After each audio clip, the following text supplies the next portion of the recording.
So, what do you know about MOCs?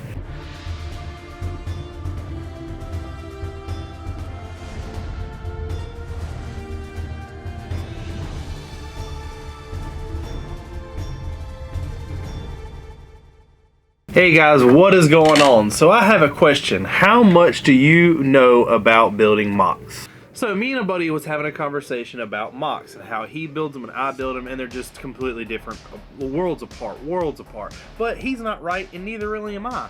So what we wanted to do was kind of come up with an idea of showing you how I design things, how I come up with things, what I use, what I think's best to use, and maybe it's an idea that you haven't got yet that you're like, hey, that's crazy he uses this for this, and it'll be great for me to switch to that.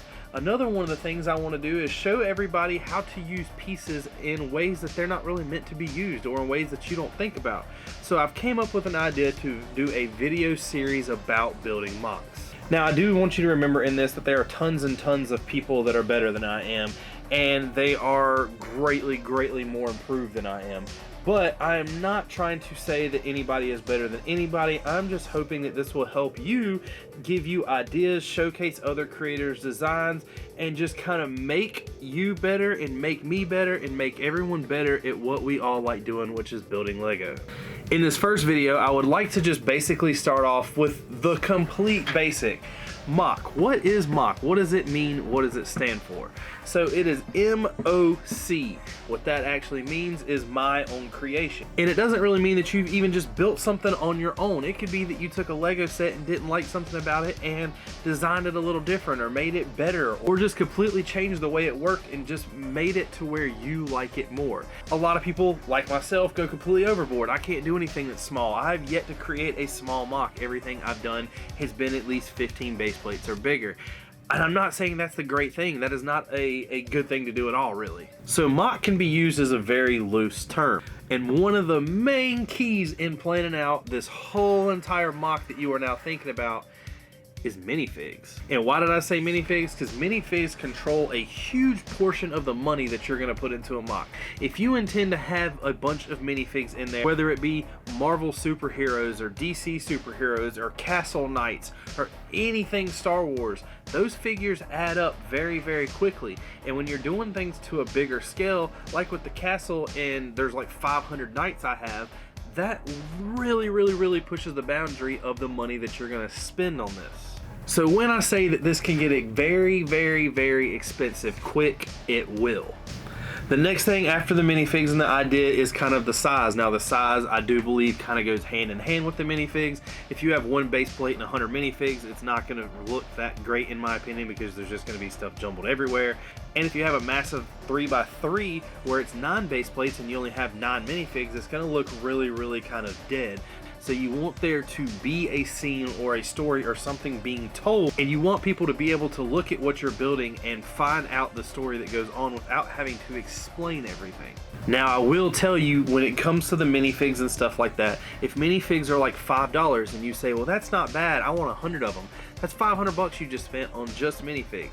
Now a $500 Lego set might not be that big and it might not be that great, but when it comes to a MOC and you have control of the pieces, $500 can build a lot. So now that you've got the idea of what you want to use for minifigs and size, and you've really narrowed it down, that's when you can kind of do the big plan and do the big design. The design process is one of the most fun in my opinion. It really lets you kind of place things where you would want them to be placed, kind of gives you an idea of where you want to go with the MOC, and also create a bunch of things like terrain. I mean, there's mountains, there's trees, there's flatland, there's beach, there's ocean. There's no telling what all you can come up with on your own, but it all has to be planned out, so you're just not buying tons of pieces like I did just to buy them. Now one of the things I did not say in terrain is roads, and the reason why I didn't say roads is because roads is a whole nother subject in its own. It kind of goes hand in hand with stuff like mountains. Lego has a lot of these things called these burp pieces, which create a huge section that literally takes up a lot of room, and it's just a one piece that you can kind of place and get some texture, get some different depth and stuff like that. But in my opinion, it doesn't look as good as if it was built.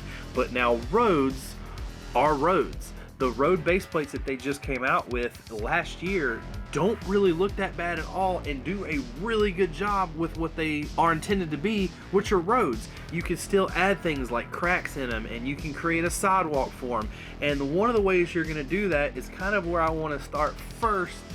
Out of everything we've talked about, ideas, the design, and the minifigs, is Mills plates. Now the Mills plates is where we're actually gonna start the next video. In this video, what I'm gonna end this on is I put a poll up on YouTube to kind of create a MOC in Studio. Studio will be a program that I'm kind of showing everybody how to use and how I use it. Now, I am not a professional at this at all. I actually am not a huge fan of the program because there's a lot of things that it doesn't allow you to figure out, like will it hold the weight, will it be stable. There's a lot of stuff that it just kind of makes it look really cool, but it doesn't give it the real life function test. Now with the poll, of course, what was chosen was Star Wars, which is great. Everybody knows that after the castle, I will be building a big Star Wars MOC, so this will be a good time to kind of dive in. Everybody likes Star Wars, and if you don't like Star Wars, that's okay too. You can always use this in any kind of form. You don't have to necessarily use this in the Star Wars realm. This can be anything. Like, you know, there's everything out there. So remember, if you like this idea for a video series, don't forget to hit that like button. Continue to come back. There will be more and more videos. I'm going to be, after we break down the size and the design and everything of how we're going to do this, one of the things that I'm going to do is show you kind of piece by piece, like bricks and plates and stuff like that, how you can do a bunch of things with them that most people might not think of.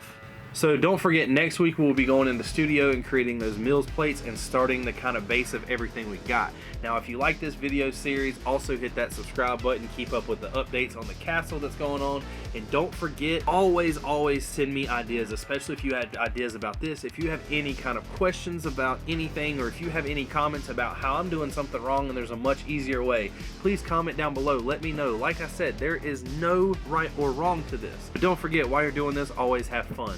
Peace.